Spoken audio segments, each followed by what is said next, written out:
weche manyien. Ng'atachielo wito ngimane ka mwandu manigogi pok oyangi owang' bang' mach wang'o ute ma ohala ariyo e sekta kata kar stand mar nyamburko e chuny boma ma Migori. Tho mar ng'atachiel oyangi kod jatend obila ma sub county ma Suna East Ruben Kemboi mach manomuoch kar saa 8 mar odiochieng' ma okelo lal mar ngima mar dichuo achiel kod mwandu mathoth pok oyangi gima ne okelo. Joel Kimilu mane nitiere kod kar loso kombe en achiel kuom ja ohala ma oyudo lal e masira mar mach kowacho ni owito mwandu manengogi loyo Sh250,000. Johala gi wacho ni ne gitemo nego mach ka ikonyogi kod masin nego mach mar piny owacho mar kaunti ya Migori manochopo mapiyo, kata kamano giwito mwandu mathoth nikech kaluwore kod kaka majno ne kakne. David Otieno ma en achiel kuom johala wacho ni thoth johala ma mwandu gi owang' yande okawo mana hola mar ohala ka bende ber ka piny owacho koro konyogi.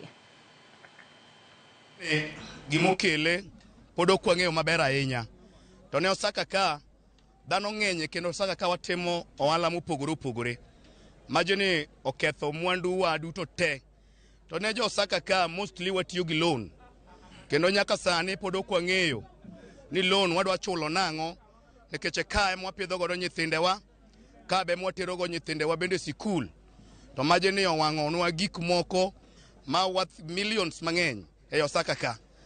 To awadwaro mondo mi wakwa serikal ni fire gari mar nego pi othin sana, kendo kano biro ka to otemo nego mach, to mach ne ng'eny kabisa. Omiyo gari no onego mach kuma ne nyalo, to moko to konego mach kendo chako tugore kendo mach liel kabisa. Bang' dakika matin bende wapoyo kachiel kuomwa ma jatich osaka ka bende owito kendo ngimane korido kanyo. Matiende majini no ng'eny kabisa. Wakwayo serikal mar kaunti marwa ni temuru mondo mi kaunti obede kata mane geche manego pi, manego mach. Gibede kata geche 2 kata mana 3.